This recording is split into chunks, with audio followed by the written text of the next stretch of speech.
विद्यार्थी मित्र हो, बी.एड एज्युकेशनमध्ये आपलं सर्वांचं हार्दिक स्वागत. आज आपण गणितामध्ये मूल्य निर्धारणाची भूमिका, role of assessment in mathematics याविषयी माहिती मिळवू. शिक्षणामध्ये विद्यार्थ्यांच्या अध्ययनाची फलश्रुती ठरवण्यासाठी मूल्य निर्धारण ही संज्ञा वापरली जाते. मूल्य निर्धारण ही एकापेक्षा जास्त आणि विविध स्रोतांकडून माहिती संकलित करणे आणि त्यावर चर्चा करण्याची प्रक्रिया आहे, जेणेकरून विद्यार्थ्यांना काय माहीत आहे, विद्यार्थ्यांना काय आकलन झालेले आहे आणि त्यांच्या शैक्षणिक अनुभवांच्या परिणाम स्वरूप त्यांच्या ज्ञानाचे काय करू शकतात याविषयी सखोल समज विकसित होते. Assessment is the process of gathering and discussing information from multiple and diverse sources in order to develop a deep understanding of what students know, understand, and do with their knowledge as a result of their educational experiences. The process culminates when assessment results are used to improve subsequent learning. तर अशा रीतीनं जेव्हा मूल्य निर्धारणाचे परिणाम त्यानंतरचे अध्ययन सुधारण्यासाठी वापरले जातात, तेव्हा प्रक्रिया ही समाप्त होत असते आणि विद्यार्थ्यांचा जो परफॉर्मन्स म्हणजेच कामगिरी आणि प्रगती याविषयी माहिती संकलित करणे आणि चालू असलेल्या अध्यापन प्रक्रियेला दिशा प्रदान करणे हा मूल्य निर्धारणाचा मुख्य उद्देश आहे. अनौपचारिक आणि औपचारिक कृती क्रिया या दोन्ही प्रकारच्या क्रियाकलापांपासून मूल्य निर्धारण हे केलं जातं. गणितामध्ये मूल्य निर्धारणाचा अर्थ गणित शिकण्यात विद्यार्थ्यांच्या प्रगती संबंधी माहिती संकलित करणे आणि त्यांची विश्लेषण प्रक्रिया असा आहे.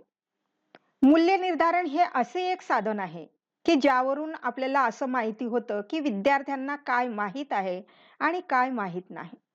हे शिक्षक, विद्यार्थी, पालक आणि ध्येय धोरणे ठरवणारे जे हितचिंतक आहेत, त्यांना विद्यार्थ्यांनी प्राप्त केलेले अध्ययन आणि गणितातील प्रगतीमध्ये सुधारण्यासाठी काय केले पाहिजे या बाबतीमध्ये उपाय सुचवते. मूल्य निर्धारणाचा अर्थ केवळ विद्यार्थ्यांच्या कामगिरीचे मूल्यांकन करण्यापर्यंतच मर्यादित नाही, तर त्याचा अर्थ यापेक्षा सुद्धा अधिक व्यापक आहे. मूल्य निर्धारण विशिष्ट उद्देशांसाठी उपयोगात आणलं जातं आणि मूल्य निर्धारणाचे जे हेतू आहेत त्या हेतूनुसार मूल्य निर्धारण सामान्यतः 3 प्रकारामध्ये विभागले जातात. ते 3 प्रकार आपण अभ्यासू.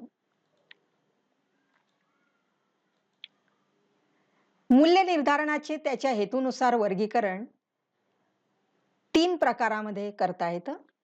एक म्हणजेच अध्ययनासाठी मूल्य निर्धारण, असेसमेंट फॉर लर्निंग. दुसरं म्हणजेच अध्ययन म्हणून मूल्य निर्धारण, असेसमेंट ॲज लर्निंग. आणि तिसरं अध्ययनाचे मूल्य निर्धारण, असेसमेंट ऑफ लर्निंग. यापैकी प्रथम आपण अध्ययनासाठी मूल्य निर्धारणाविषयी माहिती करून घेऊ.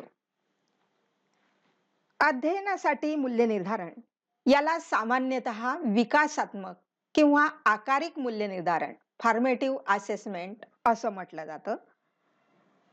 अध्ययनासाठी मूल्य निर्धारण करण्यामागील तत्वज्ञान म्हणजे मूल्य निर्धारण आणि अध्यापन संपूर्णपणे एकात्म म्हणजे इंटिग्रेट केले जावे. अध्ययनासाठी मूल्य निर्धारण हे अध्ययन प्रक्रियेच्या दरम्यान केले जाते आणि अध्ययनासाठी मूल्य निर्धारण हे सातत्याने केले जाणारे मूल्य निर्धारण आहे, जे शिक्षकांना दररोज विद्यार्थ्यांच्या वर्तनाचे, कृतीचे, कार्याचे निरीक्षण करण्यास आणि विद्यार्थ्यांना यशस्वी होण्यासाठी काय आवश्यक आहे त्या आधारावर शिक्षकांना त्यांचे अध्यापन सुधारण्याची अनुमती देत असते. आणि या प्रकारच्या मूल्य निर्धारणाद्वारे प्राप्त केलेली जी माहिती आहे तिचा उपयोग शिक्षकांकडून त्यांच्या अध्यापन कार्यनीतीमध्ये सुधारणा करण्यासाठी आणि विद्यार्थ्यांकडून त्यांच्या अध्ययन पद्धतीमध्ये बदल करण्याच्या हेतूने केला जातो. मूल्य निर्धारणाचा हा प्रकार शिक्षकांची विद्यार्थ्यांच्या अध्ययन प्रगतीचे निरीक्षण करण्यासाठी विश्लेषण करण्यास मदत करतो आणि प्रक्रियेसंबंधी निर्देश आणि विद्यार्थ्यांसाठी सहाय्यक प्रत्याभरण आणि प्रगतीविषयी निर्णय घेण्याची आणि आवश्यक सुधारणा करण्याची संधी मूल्य निर्धारणाचा हा दृष्टिकोन प्रदान करीत असतो. तर अशा रीतीनं अध्ययनासाठी मूल्य निर्धारण हे विकासात्मक मूल्य निर्धारण आहे आणि ते सातत्याने केलं जातं. त्यानंतर अध्ययन म्हणून मूल्य निर्धारण, असेसमेंट ॲज लर्निंग. अध्ययन म्हणून मूल्य निर्धारण हे विद्यार्थ्यांच्या अधिबोधनिक आणि कौशल्यांचा विकास आणि समर्थन करत असतं. अधिबोधनिक म्हणजे ओळखण्यायोग्य किंवा अर्थ लावणे असा त्याचा अर्थ आपल्याला त्या ठिकाणी सांगता येतो. विद्यार्थ्यांना आजीवन शिकण्यास मदत करण्यासाठी हा मूल्य निर्धारण प्रकार अतिशय महत्वाचा आहे. अध्ययन म्हणून मूल्य निर्धारण हे विद्यार्थी कसे शिकतात याविषयीची त्याची जाणीव जागृती आणि त्या जागरूकतेचा उपयोग त्यांच्या अध्ययन प्रक्रियेतील आवश्यक अनुकूलनासाठी म्हणजे रूपांतरणासाठी कसा करतात या संदर्भातील जाणीव जागृती होय. विद्यार्थी त्यांच्या अध्ययनाची अधिक जबाबदारी या ठिकाणी घेतात आणि यामध्ये ध्येय निश्चित करणे, प्रगतीचे निरीक्षण करणे आणि निकालावर किंवा परिणामांवर चिंतन करणे याचा समावेश होत असतो. आणि हे मूल्य निर्धारण संपूर्ण अध्ययन प्रक्रियेत घडत असते. विद्यार्थी सहाध्यायी आणि स्वयंमूल्य निर्धारणामध्ये गुंतलेले असतात, व्यस्त असतात आणि त्यांना माहितीची जाणीव करून देणे, तिचा पूर्वज्ञानाशी संबंध जोडणे आणि तिचा नवीन अध्ययनासाठी वापर कसा करावा हे विद्यार्थी या ठिकाणी शिकत असतात.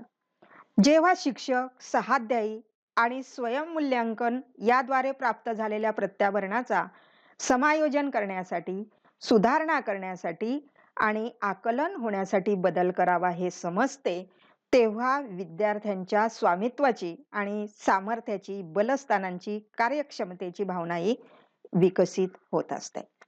त्यानंतर तिसरा प्रकार म्हणजे अध्ययनाचे मूल्य निर्धारण, असेसमेंट ऑफ लर्निंग. अध्ययनाचे मूल्य निर्धारण सामान्यतः अंतिम किंवा संकलित मूल्य निर्धारण म्हणून संबोधले जाते.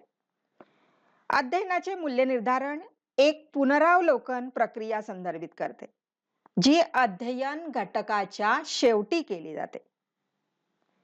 अध्ययनाचे मूल्य निर्धारण हे वेळेतले एक छायाचित्र आहे असं आपल्याला म्हणता येईल. छायाचित्र म्हणजे स्नॅपशॉट, छोट्या कॅमेऱ्यानं टिपलेलं चित्र आहे असं म्हणता येईल, की ज्यामुळे शिक्षक, विद्यार्थी, त्यांच्या पालकांना आणि समुदायाच्या इतर भागधारकांना हे माहीत होऊ शकतं की प्रत्येक विद्यार्थ्याने अध्ययनाची कार्ये आणि कृती किंवा क्रियाकलाप, उपक्रम किती चांगल्या रीतीने पूर्ण केलेले आहेत हे त्यांना समजतं आणि यशाच्या संदर्भामध्ये एका विशिष्ट टप्प्यावर विद्यार्थ्यांनी मिळवलेल्या प्रावीण्याची माहिती सुद्धा या ठिकाणी मिळत असते. गणिताच्या मूल्य निर्धारणाची योजना मात्र त्याच्या उद्देशांना लक्षात घेऊनच आपण तयार केली पाहिजे आणि अध्ययनाचे मूल्य निर्धारण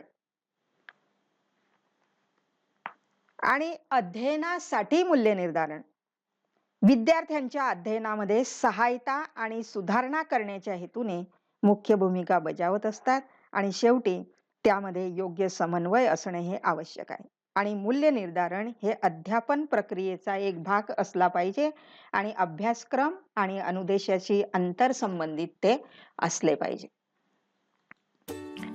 हा व्हिडिओ आपल्याला आवडला असेल तर लाईक करा, बीएड एज्युकेशन चॅनल सबस्क्राईब करा, पुढील अपडेटसाठी बेल आयकॉनवर क्लिक करा. धन्यवाद. आपल्या उजव्या बाजूला जे लाल बटन दिसत आहे त्यावर क्लिक करून सबस्क्राईब करा.